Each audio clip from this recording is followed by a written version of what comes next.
नमस्कार. 2025 साठी वेगवेगळ्या स्टेटचे वेगवेगळं अपडेट यायला सुरुवात झालेली आहे. महाराष्ट्राचा अपडेट कधी येईल काय येईल सविस्तर व्हिडिओ मी काल बनवलेला होताच. पण आता तुम्ही जर यूपी एमबीबीएस मध्ये इंटरेस्टेड असाल तर याच्या नियमांची माहिती आपल्याला असली पाहिजे. आणि सोबतच आज सकाळी एक तामिळनाडू बीएमएसचा मेसेज माझ्यापर्यंत पोहोचला. आपल्या रजिस्टर्ड विद्यार्थ्यांच्या ग्रुपवर तो मेसेज गेलेला आहे. कारण त्यामध्ये आपल्याला काही सीट्स आतापासून समजा जर तुम्ही गेले तर नक्कीच त्या फायनल करता येऊ शकतात. तो पब्लिक व्हिडिओ नाही, आपल्या रजिस्टर्ड विद्यार्थ्यांच्या त्या ग्रुपवरच तो शेअर करण्यात आलेला आहे. कारण तुम्ही अगोदर जॉईन होते तर त्यामुळे तुमच्यापर्यंत तो मेसेज पोहोचणं गरजेचा होता. तर त्याला मेसेजला सविस्तर वाचा. जर ग्रुपमध्ये जॉईन पैकी जर इंटरेस्टेड नसेल कोणी तर मग आपण पब्लिक व्हिडिओ बनवूया. आता बघा, जर आपण समजा यूपीच्या आपल्या ग्रुपला जॉईन असाल जिजाऊ अकॅडमीच्या, तर त्यावर हे पीडीएफ मी शेअर केलेलं आहे. आणि अजूनही तुम्ही जिजाऊ अकॅडमीचा ग्रुप जर जॉईन केलेला नसेल यूपी काउन्सिलिंग वाला तर तुम्ही करू शकता. तुम्ही फक्त यूपी एमबीबीएस असा एक व्हॉट्सअप मेसेज करा दिलेल्या नंबरला. तुम्हाला हे जे डिटेल्स आहे जसं की कॉलेजचं फीज आहे, कॉलेजचे फीस स्ट्रक्चर आहे, तर हे सगळं मी तुम्हाला शेअर करून देईन. आणि नंतर मग तुम्ही फी भरण्याचा विचार करू शकता. म्हणजे कुठल्याही हिडन गोष्टी नाहीत. हे जे तर हे सगळं पेडच्या ग्रुपवर असणारं जे पीडीएफ आहे तर हे सगळं तुम्हाला अगोदर शेअर करण्यात येईल. यानंतर मग तुम्ही जॉईन करायचं का नाही याचा विचार करू शकता. सध्या यूपीच्या आपल्या एमबीबीएस ग्रुपला काही विद्यार्थी जॉईन झालेले आहेतच. आता त्यांचे नंबर आम्ही एकमेकांसोबत नंतर शेअर करणार, त्यांचं लोकेशन एकमेकांना शेअर करणार, जेणेकरून महाराष्ट्रामध्ये यांची ओळख होणार आहे यूपी एमबीबीएस वाल्यांची. आणि तुम्ही जर या रँकमध्ये कुठं जरी बसत असाल तर तुम्ही यूपीचं काउन्सिलिंग करा. हे 3rd नंबरच्या पेजला या पीडीएफ मध्ये तुम्ही ज्यावेळेस यूपी एमबीबीएस असं व्हॉट्सअप कराल तर त्यावेळेस हे पीडीएफ तुम्हाला मिळेल. या पीडीएफ मध्ये 3rd नंबरचा जे पेज आहे तर त्याला रँक आहे 2020, 21, 22, 23, 24 चे. तर यामध्ये तुम्ही कुठं जरी बसत असाल रँकमध्ये, कुठल्या जरी कॉलेजमध्ये बसत असाल तर तुम्ही एकदा यूपीचं एमबीबीएस ट्राय करायला पाहिजे. अलॉटमेंट होऊ शकतं, गॅरंटेड नाही. यूपीला मॅनेजमेंट कोटा नसतो, कुठल्याही प्रकारची सीट बुकिंग नसते. आता व्हिडिओची लेंथ थोडी वाढू शकते तर त्यामुळे मी थोडक्यात बऱ्याचशा बाबी या ठिकाणी एक्सप्लेन करतोय. जसं की समजा आता हे यूपीचं नवीन आलेलं अपडेट आहे या वर्षीचं. नियमांमध्ये काही बदल आहेत का? कारण काय होतं की यूपीचं काउन्सिलिंग जर स्वतः तुम्हाला जमत असेल तर तुम्ही करू शकता, पण कुठेतरी जॉईन व्हा. कारण यूपीच्या काउन्सिलिंग मध्ये जवळपास 2 लाखांची रिस्क आहे. म्हणजे थोडक्यात आपला एक जरी निर्णय चुकला तर आपले 2000 रुपये जप्त होतील. तर त्यामुळं आपण कॉलेज व्यवस्थित आपल्याला मिळायला पाहिजे, व्यवस्थित कॉलेजसाठी आपली काउन्सिलिंग व्हायला पाहिजे, मार्गदर्शन व्यवस्थित असायला पाहिजे, आपल्याला महाराष्ट्रामधून मुलं मुली एकत्रित सोबत मिळायला पाहिजे. तर यासाठी कुठंतरी जॉईन व्हा. जिजाऊ अकॅडमीच्याच ग्रुपला जॉईन व्हा असा विषय नाही, पण कुठेतरी जॉईन व्हा, कारण आपण आउट ऑफ स्टेट जातोय. आता बघा, यामध्ये सुरुवातीला तर काय काय होणार तर हे दिलेलं आहे. सुरुवात जर आपण केली तर यामध्ये सुरुवातीला आहे की आपलं जे यूपी स्टेट आहे तर याला इलिजिबिलिटी क्रायटेरिया नेमका काय असणार आहे यावर्षी. तर सहज सरळ आहे. आपण जर आउट ऑफ स्टेट आहोत, आपण जर यूपीला जातोय महाराष्ट्रातून, तर आपला जो इलिजिबिलिटी क्रायटेरिया आहे तर त्यामध्ये आपल्याला किमान नीटमध्ये 144 मार्क्स असायला पाहिजे. आता हे सगळं वाचून दाखवत नाही मी, कारण हे जर वाचलं तर व्हिडिओची लेंथ खूप वाढेल. तर त्यामुळं 144 एवढे किमान मार्क्स तुम्हाला असले पाहिजे. तुम्ही कुठल्याही कॅटेगरीमध्ये असाल तरी सुद्धा. कॅटेगरी क्वालिफाय हा विषयच नाही. त्यानंतर दुसरा विषय असा की तुमचा जो पीसीबी आहे फिजिक्स केमिस्ट्री बायो 12वीचा तर तो तुमचा 150 किंवा त्यापेक्षा वर पाहिजे. थोडक्यात नीटमध्ये 144 किंवा त्यापेक्षा वर आणि फिजिक्स केमिस्ट्री बायो मध्ये तुमचे 150 किंवा त्यापेक्षा वर मार्क्स, तरच तुम्ही कुठल्या ठिकाणी काउन्सिलिंग फी भरा. तुम्ही जर इथं कुठं बसत नसाल तर काउन्सिलिंग फी विनाकारण वेस्ट जाईल, ती पाठवू नका कोणालाच. आता बघा, नंतर हे झालं समजा इलिजिबिलिटी क्रायटेरिया. आता यानुसार आपण यूपीच्या प्रायव्हेट म्हणजे सेमी गव्हर्नमेंट कॉलेजमध्ये ऍडमिशन करू शकतो. यूपीचं गव्हर्नमेंट कॉलेज जर पाहिजे असेल तर ते काउन्सिलिंग वेगळं चालतं. ते आपल्याला एमसीसी वरून जावं लागतं, त्याचा कट ऑफ खूप हाय जातो. 500 मार्काच्या वर मार्क्स असतील तर त्या ठिकाणी काउन्सिलिंग करून फायदा आहे. पण आता यूपीचे जे सेमी गव्हर्नमेंट कॉलेज आहे मग सर त्याची फीज वगैरे काय जाते, तर यासाठी मी तुम्हाला सांगितलं की यूपी एमबीबीएस असा मेसेज करा.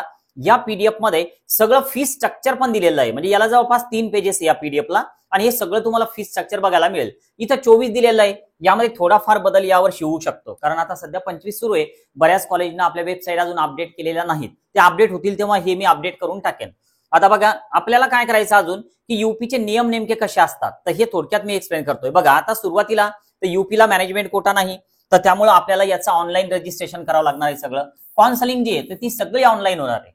आणि ऑनलाईन काउन्सिलिंग मध्ये आपल्याला मध्ये डॉक्युमेंट व्हेरिफिकेशन करावं लागणार. आणि डॉक्युमेंट व्हेरिफिकेशनसाठी नोडल सेंटर असतात.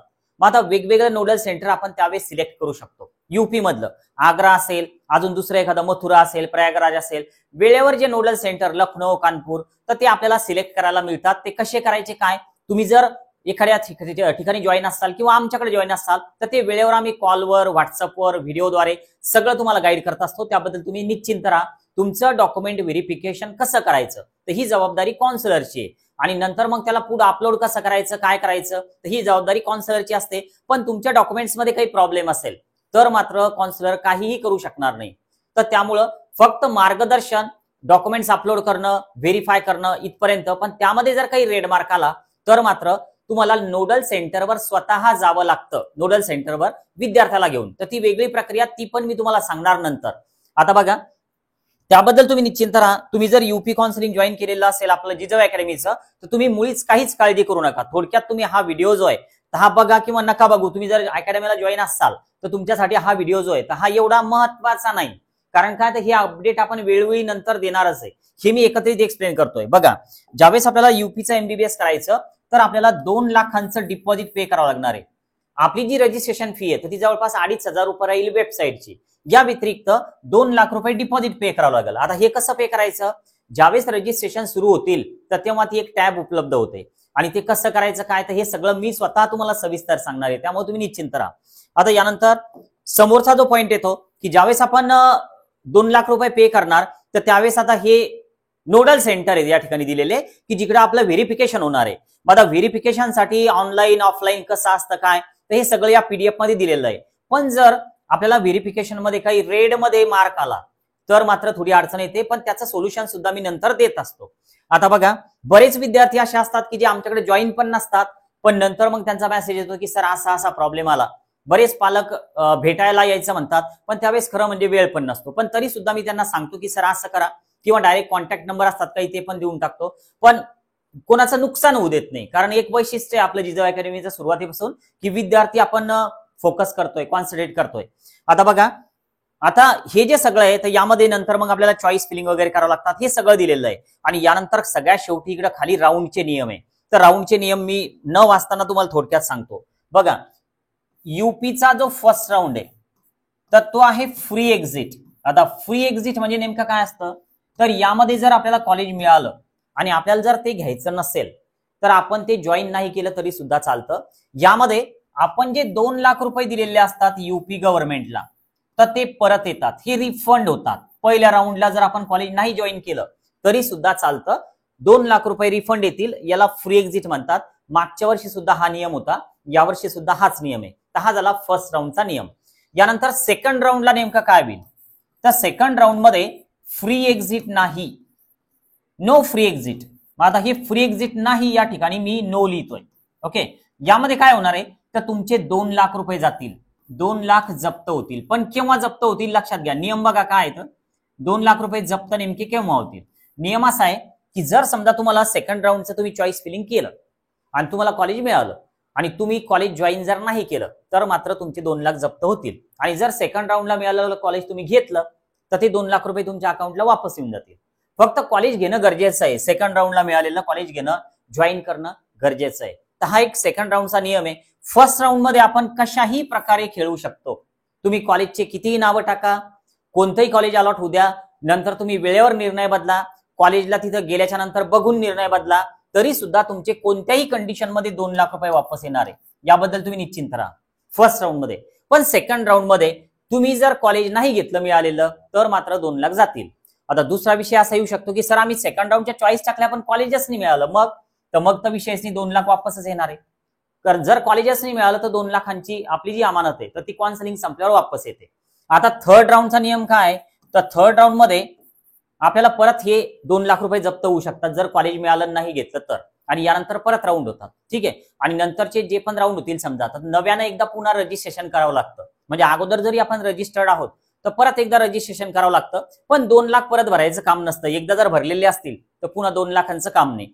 तर हे सगळं जे काउन्सिलिंग आहे तर हे व्यवस्थित केलं जातं, तुम्हाला सगळं गाईड केलं जातं. मी मागच्या कालच्या व्हिडिओमध्ये सांगितलं होतं की जिजाऊ अकॅडमीमध्ये काउन्सिलिंग केलं जात नाही, ते शिकवलं जातं.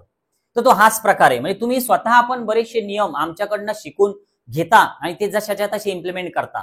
तर त्यामुळे तुम्हाला अकॅडमी जॉईन करायची असेल नक्की तुम्ही करू शकता. आज उद्या परवा तुमचा निर्णय तुम्ही लवकर घ्या. UP MBBS असा मेसेज करा.